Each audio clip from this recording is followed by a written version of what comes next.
Welcome to Soul Adventure TV, where we explore what may very well be an unprecedented opportunity in humanity's spiritual and physical evolution, and the choices standing before each and every individual to walk on this grand adventure or not. Do we really know who and what we are and what we can choose to be? I'm your host and fellow soul adventurer, Steve Crow. James Gilliland is an internationally known speaker, author, and contactee. He is the founder of the Self-Mastery Earth Institute, Science, Spirit, and World Transformation Conferences, as well as the ECETI Ranch, which is an internationally known UFO and paranormal hotspot. He is the author of several books including Reunion with Source, Becoming Gods, and his latest book, The Ultimate Soul Journey. James has dedicated his life in service to the awakening and healing of humanity and Earth. After a near-death experience, he left his material life in commercial real estate and began a 34-year spiritual journey, which included the study of most religions, the TIC teachings of the Inner Christ, the Tibetan Foundation, and more. So at this time, it's with great pleasure that I welcome to Soul Adventure TV our guest, James Gilliland. Hey, James. Great to be on the show again. Well, thank you very much for coming on. I wanted to get right into I think it's one of the earlier books that you've written that I became aware of, and that is the Becoming Gods and Becoming Gods 2. And I wanted to ask you, when you say gods, what exactly do you mean, and how do you contrast that with the God or the source? Yeah. Excuse me. The best way I can explain that is if you go back to the teachings of Jesus or any other masters, his prayer was, let them become one as we have become one. And it's actually merging with the one consciousness that encompasses all consciousness and all planes and dimensions throughout the multiverse. So it's a matter of going within and realizing that you're actually a multidimensional being. You're not just a body and a personality, but you're a spirit that has a body and a personality, and that spirit has many, many levels to it, all the way back to the source. So it's just a state of expanded awareness where you go within, and just like Jesus said, the temple is within. All the other masters say go within. The whole universe is within, is what Buddha talks about. And it's a matter of going within and becoming one, with that one consciousness. That's very interesting. We on this program, we focus a lot on what some people call the ascension or the shift. And I was wondering what your perspective on life might be like after this event or this process occurs. It's going to be wonderful. We are going to have some major challenges between now and then. And the entire Earth is moving into a new level, you might say, or it's going through a frequency change. So if we're going to stay on Earth, we have to match that frequency. As she ascends, we have to go with her. Some people won't make the journey. They'll check out and start over somewhere else, or they'll finish the process on the next level, depending on their consciousness. But it's what I see, from what I understand from all the prophecies, all the research I've done, and my own inner guidance, is that when we get on the other side of this critical mass or this big shift, things start healing very fast, very rapidly. People are less dense physical. You have more control over your body, over your health, over your well-being. The Earth starts healing very fast, and the star nations, the higher beings, come in and start utilizing their technologies to help the Earth heal very quickly and very gracefully. It's going to heal just as fast. So a lot of the years of destruction and pollution and everything else that we've done is going to be cleaned up much quicker than people can imagine. Do you foresee that that there will be, for lack of a better word, an old Earth left behind as the new Earth rises in vibration? You know what? I understand. Back in the 70s, when I was in deep meditation, Babaji was coming to me, and he told me that there'd be a bifurcation, process where there would be two Earths, and I didn't understand it at the time, and I just said, that doesn't make sense. How can there be two Earths? But when I started looking at the mini world concept and the other dimensions, and how one could go through a shift and how you can bilocate and be in two places at once.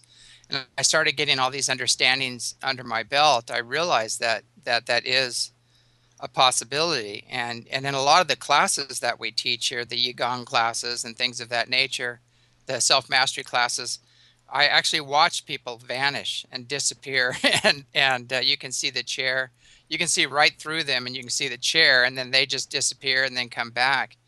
And so I have a lot of masters that come here from the East that are teachers, and we've been having that happen here on a regular basis, where people are actually phasing out and going from one world to the other, you might say. Wow, that's tremendous. Um, as a teacher, where do you see humanity being at in its current evolutionary push? I mean, we know that we're challenged. We have to raise our vibration if we want to make this transition. So I'm just Hmm. basically asking, well, how are we doing? Boy, that's a tough one. I think, a lot of people say, they talk about, what's going to happen in my future. And I said, well, there's as many futures as there are people here, because we're all making choices day by day.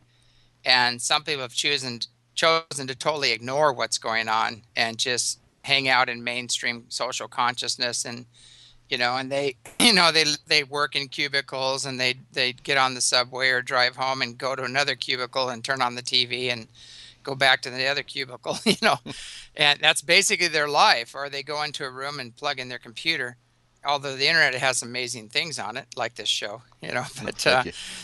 the it's most of them are more focused on the more base things. Survival, sex, and power is what's programmed into mainstream consciousness, and they're not getting into the heart or contemplating the higher consciousness and energy. And most of those people will be kind of caught unaware. They've chosen, not to participate in this. They've chosen not to shift and to live a life that's loving, joyous, and service oriented, and things of that nature. So I think a lot of those groups are going to have some real hard lessons, to shake them out of their comfort zones. And then there's other people that are kind of in the middle. They know something's going on. They feel it. They go, something's happening. I'm not sure what it is. And those people are starting to reach out, and they're starting to play catch up. They're trying to play catch up right now. And then there's other people that have been aware of this since birth, basically, and they know what's happening. They came in to be a part of it, and they're the ground crew, and they're really helping, with this process. And they're paying attention, and they're going with the flow, and they're going to be fine because they have their own inner guidance. They have their own personal God creator connection, whatever you want to call it. And they're being, they're doing the meditation time or the calm time, and they're in nature a lot. So they're more aware of what's happening. So I just see when the one world collapses, and it will, it's unsustainable. We need to start focusing on another world, the new world coming in, and it won't be the new world order. Those guys are pretty much collapsing in on themselves already. There will be a new world coming, but the new world order is in total disorder right now, and we call them the powers that were. They're Yeah. they're totally collapsing in on themselves right now. Well, in terms of timing, I don't know. Are you one of those who believes in the December 2012 date, or what is your sense of the timing of these events? It's really interesting. I think that's one of the major critical mass points where a shift happens. I know it's when we're in full alignment, when the sun comes into full alignment with galactic plane, which is going to be a real doozy. The Earth is already in it right now, but when the Earth comes into alignment, I mean, when the sun comes into alignment with galactic plane, that the sun's already reacting to it. We just got hit with an X-class flare, which we're experiencing, as we speak. We're experiencing the remnants of that.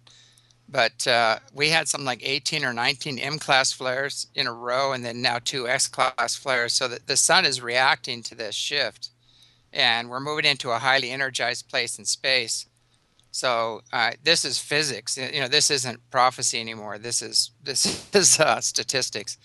But we are seeing an increase in earthquake and volcanic activity, severe weather. All these things are happening right now. We're in the middle of it, and I think the apex of that hits, right around the 21st. So I don't think it's going to be an exact date, and then everybody kind of holds hands and sings "Kumbaya" and ascends.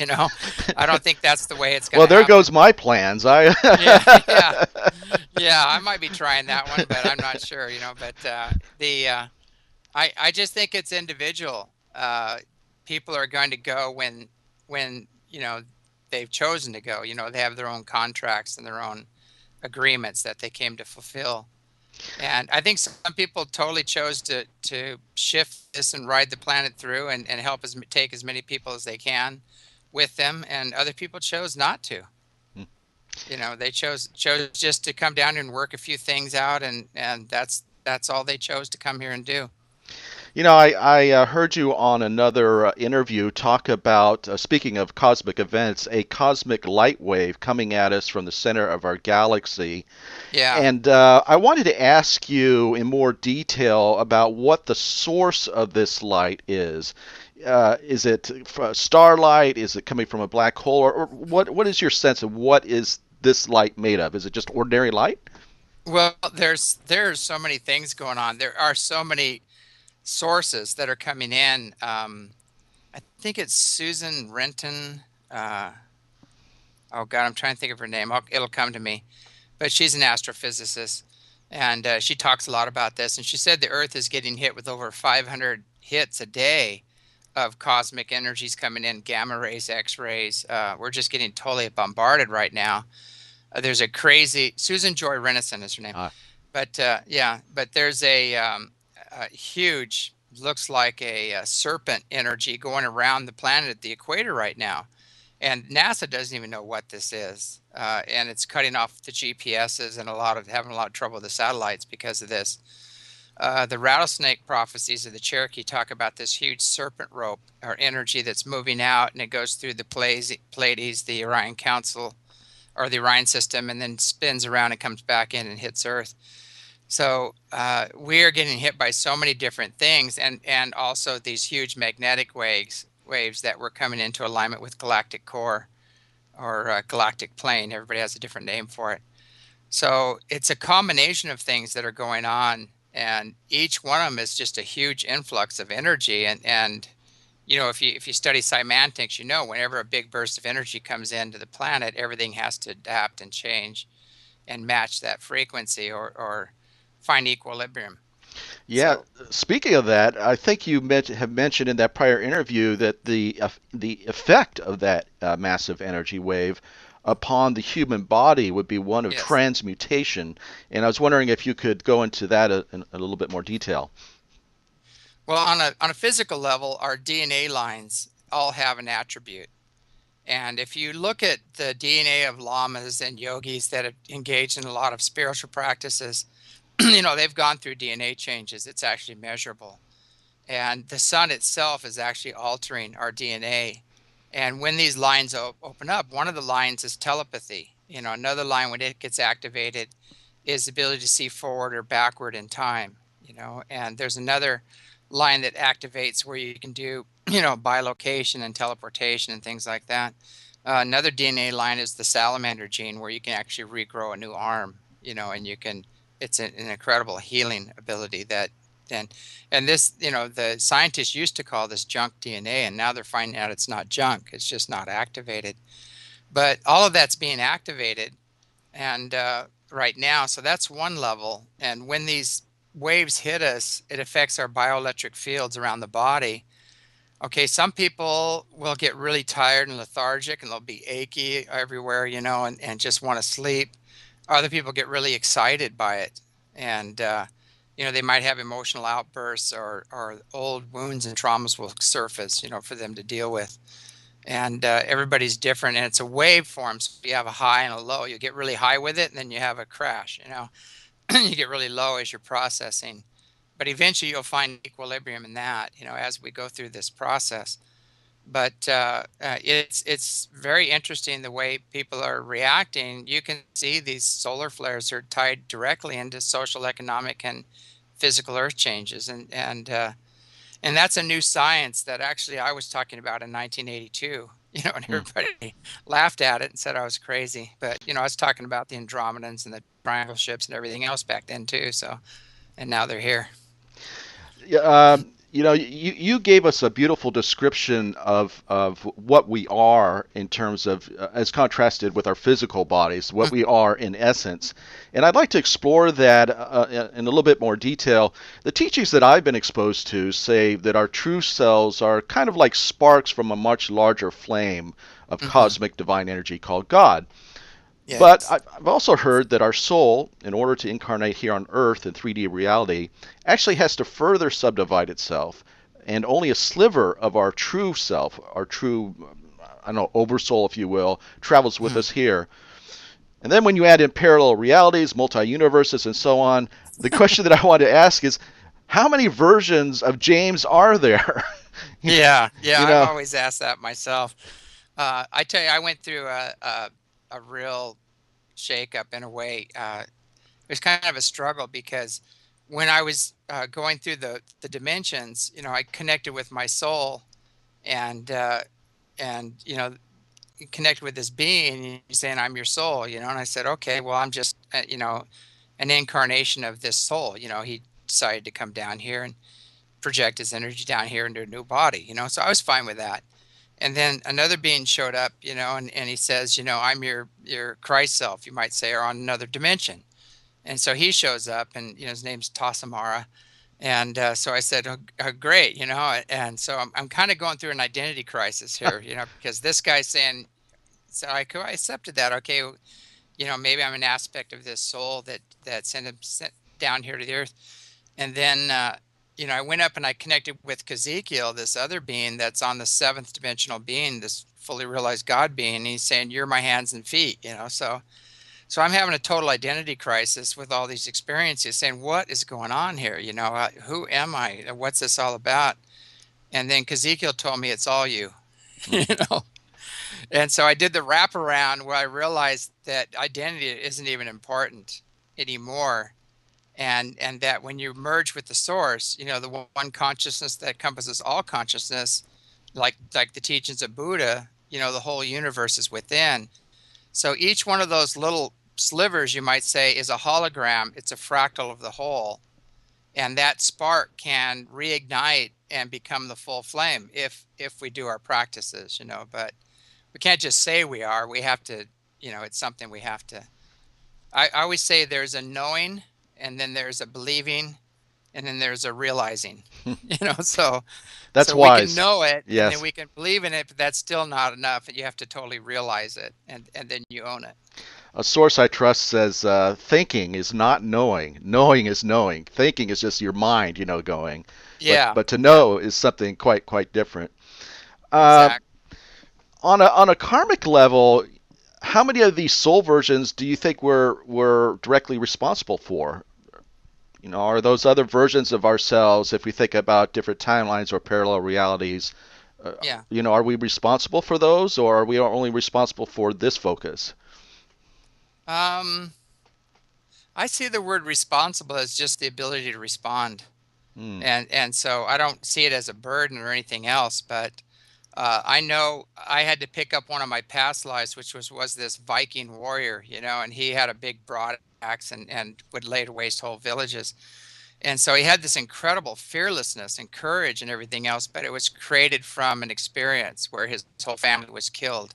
And so there's a lot of rage and anger that created that reality.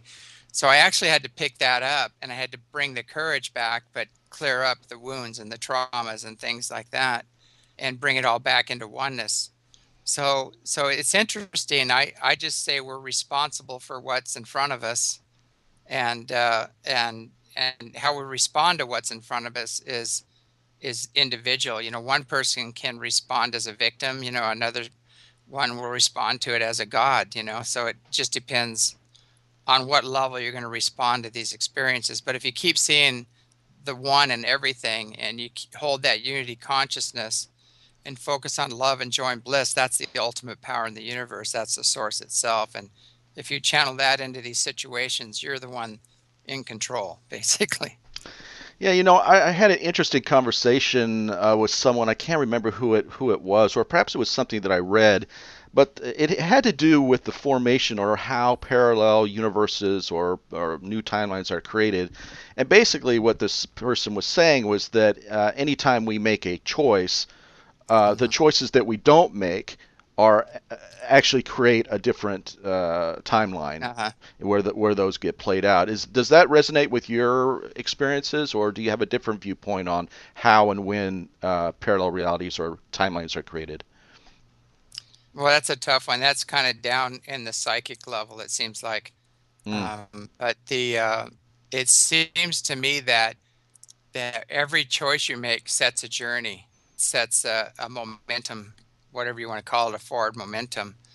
And so I think the choices you don't make were just possibilities, and they probably just come to a dead end. If you once you make a choice and you go off in this journey, those other ones are probably just like a dead end. That would be my version of it. But I'm not infallible. It's I'm so not sure. how do you see how did these if they do indeed exist, these parallel realities or multiple timelines, how did they come about?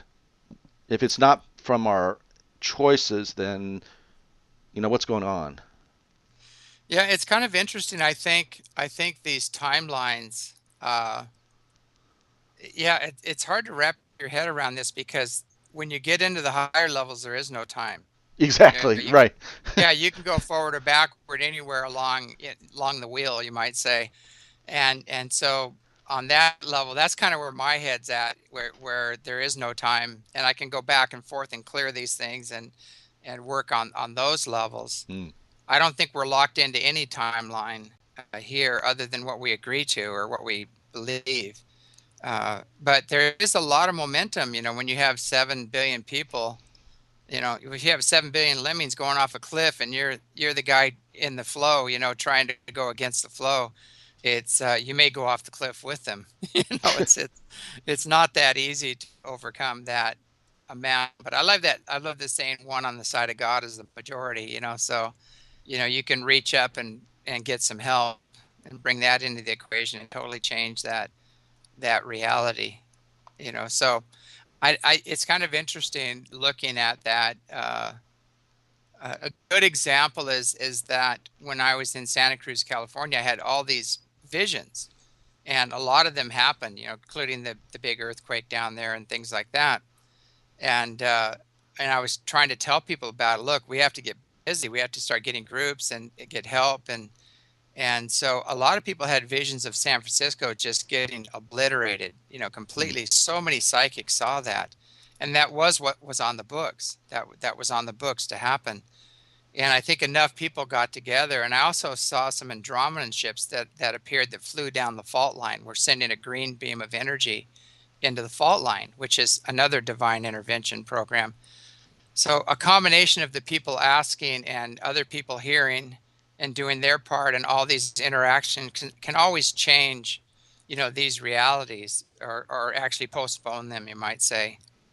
So it's yeah, it's tricky, to they weren't wrong. The people that were seeing that weren't wrong. They saw a timeline or a possibility that was probably in the 70 or 80% realm, and they took it down to where it didn't happen, at all.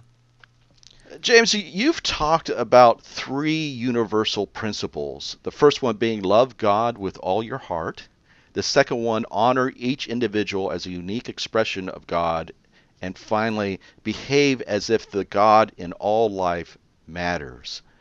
And can you talk a little bit about each point and how these points were delivered to you? Hmm. Because uh they're moving. They're quite. yeah, to me, I always tell people, when I say love God with all your heart, I'm not talking about a little old man with a beard, up in the heavens. That's man's image. And there's over 11,000 offshoots of Christianity out there. and each has the same Bible and images, and then you have all these other religions. It's just crazy how many there are. But we have to go and ask who created that. Well, whenever you have a name or an image or you've got a creation there, so you have to say where'd that come from. And I always tell people, if a little old man appears with you with a beard and says, "I'm God," just say, "I want to talk to your mom." So and so it's kind of interesting because we all think that it's always masculine and it's always but you take it back to the formless state, and I just see the source as the wellspring from which all life came forth, and that's my image of it. It's more of a consciousness and an energy, and it's not, and even it has two aspects to it. It's nothing and everything at the same time, which is hard for people to wrap their heads around. So but we need to get a new image of God, and let go of the old wrathful God images. That was a historical thing that happened in the past that I wrote about. And it wasn't God that was pulling all those stunts, in the Old Testament. It was another being. But that's it. With Christianity, they're split because they have this jealous, wrathful God that's basically a genocidal maniac, destroying village after village and bashing kids' heads out on rocks and killing all the animals and everything else. And then in the New Testament, you have this all-loving, all-forgiving God, which I would rather hang out with that guy, But you have to ask, well, who created them, and take it one step further. But and so it's really important to get an image of God. I focus on just that love and joy and bliss, and focus on those energies. One of the Tibetan lamas I studied with, he said that there's so few Christed beings or enlightened beings on the planet because it's so damn simple. And he said, you focus on love and joy and bliss until you become it. And he goes, that you're closest to the source when you're in bliss. But and that's a very simple teaching, a very powerful one. But that's the first part. If you're going to love God, it'd be a good idea to know what God is, and that kind of get a little bigger image of it. And then see, what was it? Love God with all your heart. Honor each individual. Honor each individual as a unique expression of God. So that goes back to the big cosmic joke is you can't separate yourself from omnipresence.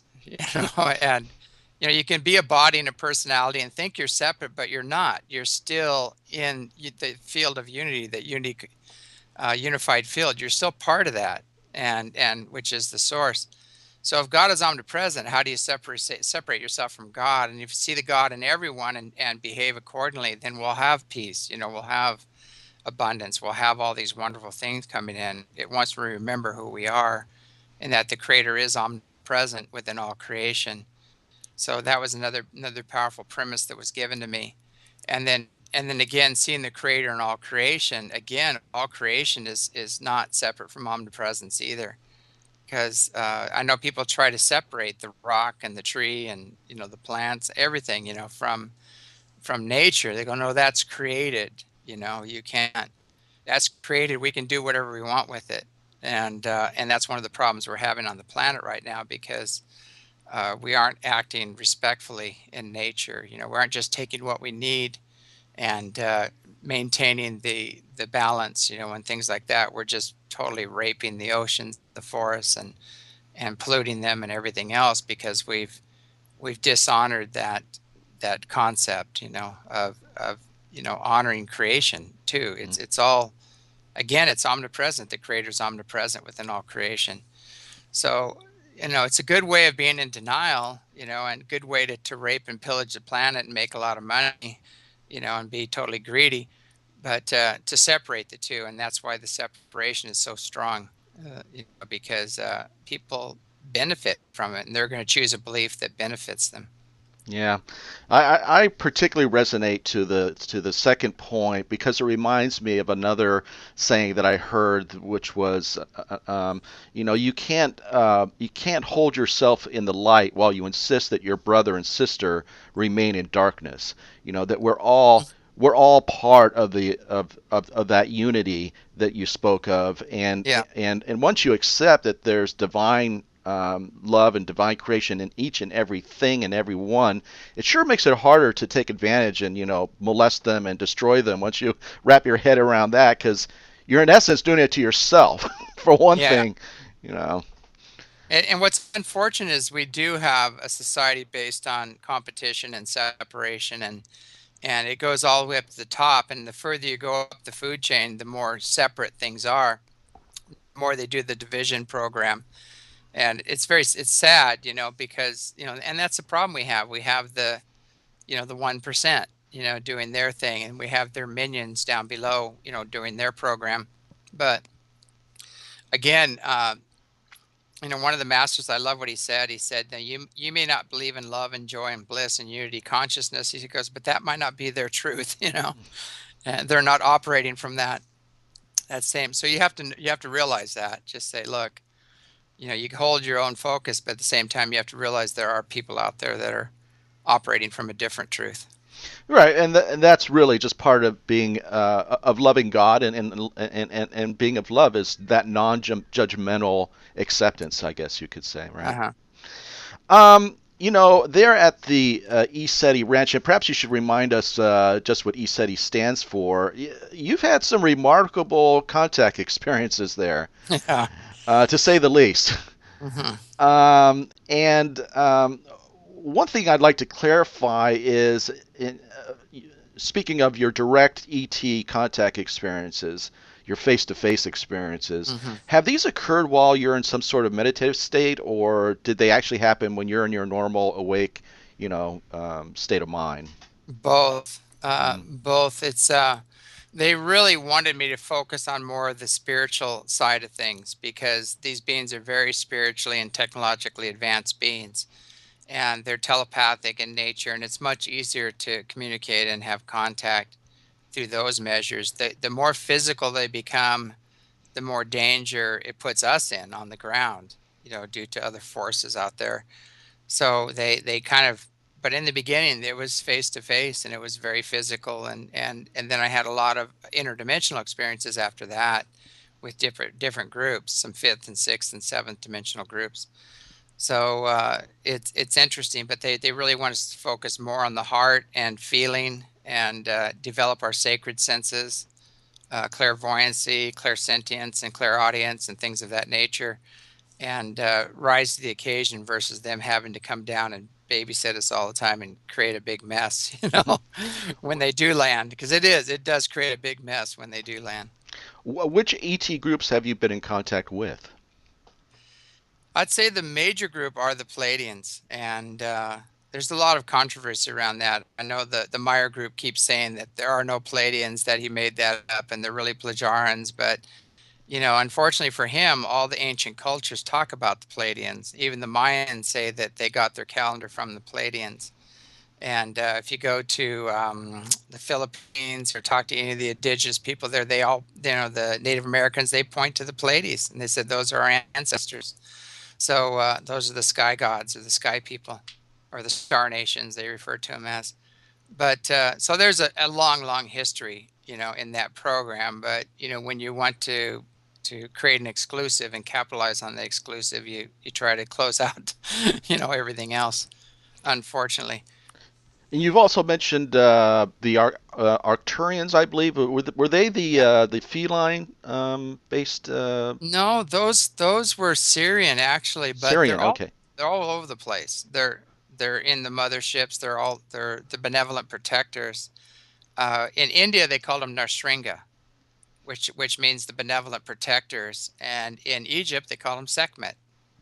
And if you go to Egypt and you see the statues of Sekhmet, uh, she's smiling. She has this benevolent smile on her, and she's very loving. And it's not this foreboding image at all, because these beings were very enlightened beings, and they're fifth, sixth, and seventh dimensional beings, and so they've been around for a long time. The seventh dimensional beings, they call them the protectors of the gods. They're the ones that kind of keep an eye on things for them. But they come down here. They've been seen throughout history, and actually the Dome of the Rock footage was a feline group that Hmm. did that. Why are the ETs so interested in number one us and in this particular period of time? Mhm. Does it impact them somehow too? Whatever's going on here? Yeah, it does. Those are really good questions. One, the Pleiadians have more stock in the Earth than any other group, and they're the terraformers. They have did a lot of genetic tinkering here with the plants and the animals, even humans, and they set up the first major colonies that we can remember, which were Atlantis, Lemuria. So there was other groups that came here. There was the Orion group from the Orion Counts of Light was here. The Andromedans were here. I think some Arcturians were here. There's a whole group of other beings that were coming and going, and but they were the first major colonies. So because of universal law, they've had meetings and they've kind of passed the scepter to the Pleiadians. So they're the main group that's in charge right now because they have kind of a karmic connection and also a more genetic stock here than anybody else. And so they're kind of taking the helm right now, but they're with a lot of other groups that are coming in to help Earth in its transition. And for as far as the second question, we are in this huge transitional phase right now, and where the entire Earth is ascending to the next level, and they're kind of caretakers and helping that process. They're birthing that process along, and they really want to restore the planet and actually restore the consciousness here and bring it up to fifth dimensional consciousness again, which it once was, a long time ago. Well, speaking of that, I take it the Palladians first did the DNA manipulation here on Earth. What was their intent? What was their goal with that manipulation? Well, there was another group, and this is where it gets kind of fuzzy. I'm not exactly sure where this other group came from in very, very ancient times, and people call them the Anunnaki. And they did a lot of manipulation, a lot of DNA manipulation, and they were here for different reasons. They were here because their planet was dying, and they needed to put gold into their atmosphere. My understanding about the Anunnaki is that it's nothing to fear. I mean, a race, that's been snorting gold dust for 450,000 years is probably pretty enlightened by now, So they, I don't think there's anything to fear there. I think they're extremely advanced beings, and they're not really here to take anything. They might bag some gold on their way through, but who knows? Yeah, But go ahead. Dolores Cannon talks about, just as you brought up, two groups, uh, and that the Anunnaki were this second group, the same people that Zechariah Sitchin talks about in the Sumerian translations, that kind of at that time diverted the original plan and apparently wanted people to mine gold from them. At least that's what Hmm. Dolores's information is. Yeah. And Well, yeah, it's been going on for 600 million years that I yeah, know of. yeah. So it's we've had people coming and going and cataclysms and meteor strikes and pole shifts and things of that nature. So our last memories of all that happening, they're not even memories, but the last stone writings and whatever else we have were the big pole shift, which was the Atlantis and Lemurian epoch. We've had some other smaller shifts since then, but the big event, was the biblical floods and all the other things happened around that time. So in any case, it appears that our eventual state will be rejoining our galactic family Hmm. once we are at a sufficient vibration. Does that sound right to you? Exactly, exactly. It's so important to realize, a lot of the star nations, well, they get a bad rap because everybody, is saying they're channeling them and they're connected to them, and they are extremely advanced, loving beings, and so automatically they think they're going to be taken care of. But it doesn't work that way. They go, oh, they're going to beam me up, and I'll max out my credit cards, and I don't have to take responsibility for anything here, and so it just doesn't work that way, because that would be an extreme disempowerment and interfering with your sole purpose and things like that. So it's real important that we need to rise to the occasion. We need to do our work here, as the hands and feet of the ground crew, and they're helping us. They're energetically helping us through consciousness and the energy grids and things like that, and kind of watching over us and inspiring us. They're working more on those levels, but we need to do the work down here, and they're working with a lot of people right now to help change the planet around. So it's going to get real interesting, because no matter what happens, it's going to happen. Yeah. It can't be stopped. The shift can't be stopped. It's just, are we going to do it gracefully and flow with these changes and rise to the occasion, or are we going to fight and resist it, and then have that experience, have the reactions from that experience? Well, for those that are open to the ascension experience, the shift, how do you think that they will experience that? Um, would it be merely like going to sleep and waking up someplace new, or well, what is your impression? Boy, I'm not. I think again. My experience when I had my near death experience, I imagine that would be similar to an ascension experience. And but I think you can ascend levels. You don't have to go all the way back to the source, but you just shift into the next level, and that happens here on a regular basis. Like I was saying, we have people phasing out, and I'll walk up to people after a deep meditation, and there'll be like 8 or 9 people in the field. I'll walk right up to them, and they're looking at me, and they don't even see me. And I say, "Hey, how's it going?" And all of a sudden, they all jump out of their shoes. And so, although I'm just phased out a little bit to where they're not aware of me being there, I'm fully aware of them. But I'm actually functioning on a different level, and I'm fully aware of them. It's kind of funny watching that when it happens, but and that's kind of the way I see it. A lot of people may not even know. They might fall asleep or do a long meditation, or they get up to that critical mass point and just do the shift and end up staying there. And I believe there's many worlds all around us. You've got because on the vortex here, the veils collapse here at the vortex, and so it's very easy to experience, the nature kingdom, the ascended masters, the angelic kingdom, or the ultra dimensionals. It's because the energies here are so high, it's very easy to access those. And everybody's different. Some people are really, on a soul level, they're really connected to the nature kingdom, the nature spirits. Some people are connected to the ascended masters, and some people are connected to the off-worlders. But when we get the big picture, we realize it's all connected, and humanity is the one that's disconnected. Yeah. Unfortunately, most of humanity doesn't understand that. Once the ascension event occurs, it's kind of my personal impression that it's not necessarily that it's all rest and relaxation and rejuvenation. That there's actually going to be, I don't want to use the term jobs, but there's going to be Hmm. activities, Oh and yeah. one of them that I think is very important is continuing spiritual and perhaps even practical education. Um, and what I'm kind of thinking about is, if there might be a true campus of higher learning, if you will, or maybe Hmm. many of those, much like the East City Ranch. Do you see that kind of education, that kind of spiritual development continuing past the Ascension event? Definitely. I think, people may ascend into the fourth dimension or even the fifth dimension, but there's quite a few dimensions beyond that.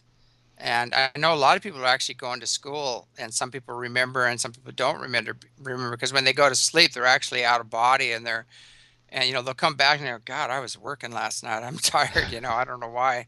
And they'll remember, they might have been in the astral level, or helping other people, or going to school or things like that. So a lot of that's already going on. We're just not aware of it.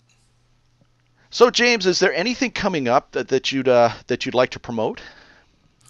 Yeah, we've got Neil Kramer coming up this August. People can shoot us an email, towards the end of August if they want to see that. We're in the process of working on that. We've just finished a conference here, and we have some amazing DVDs. We had Anelia Benz here, and Tian Jia, who teaches Tiangong. She's a master teacher from the East, was here, gave some just incredible initiation energy, and did some workshops. Uh, Neil Kramer was here. We have him on DVD. Myself, I gave a presentation and talked about all the different orbs and other dimensions, and showed the craft all over the world appearing. Oh God, Jason Verbelli was here talking about fieldless energy technology. John Kelly was here. He does reverse speech, but he's been the main investigator out here in the field every night filming these ships. And we have amazing footage on the ECETI Stargate YouTube page. So if you just go to YouTube and type in ECETI Stargate, you can see a lot of the footage. And this is all recent footage on there. So that's one. I know I'm forgetting a couple people. I should have had the list in front of me. I didn't think of it. But you can go to the website and check it out. You can go to eceti.org or send us an email if you're interested. We just finished rendering the DVDs, so they should be ready and on the on the shelves in probably just a couple days. But oh boy, I'm trying to. Oh, Brooks Agnew was here also, and he did a talk, and we did a talk about sovereign law. And we had a guy here. So we covered the whole gamut, up to the sovereignty movement, to UFOs, to the high spiritual teachings. We had a really nice balanced group of people here. So it was quite a conference. And Renato Longato was here too, as well. So he gave a really good dissertation.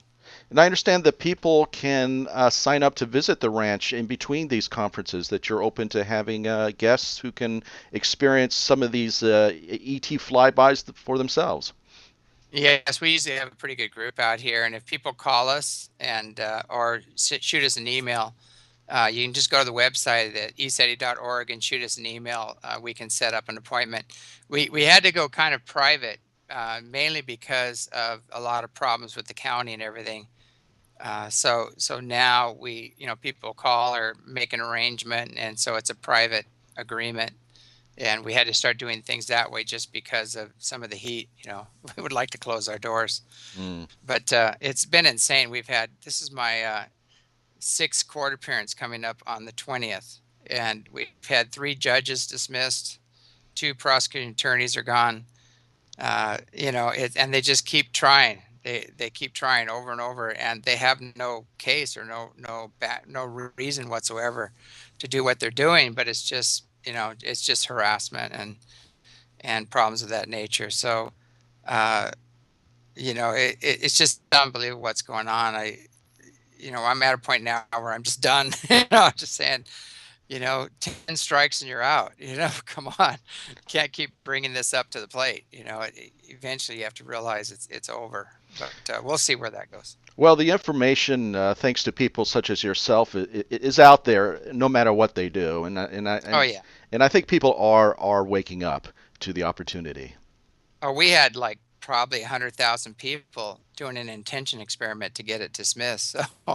So you can imagine the whole courthouse was full of people. So people are just not putting it up with the nonsense anymore, and they're just saying this is ridiculous. So it's just crazy stuff that's going on, but it's to be expected. There's an old saying, the closer you get to the light, the more the demons are going to rear their ugly heads, and that just comes with the territory. And I was surprised I got away with things as long as I did without having more flack, to be honest with you.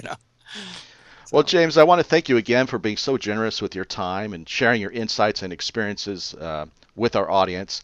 As always, we invite our viewers to leave comments, questions, guest recommendations on the Soul Adventure TV website or on Facebook or YouTube. And please feel free to share this video, because this information, as we were just talking about, is meant for everyone. So until next time, this is Steve Crow, your host, wishing you an enlightened, fulfilling soul adventure. Bye-bye, everyone. Bye, James. Bye.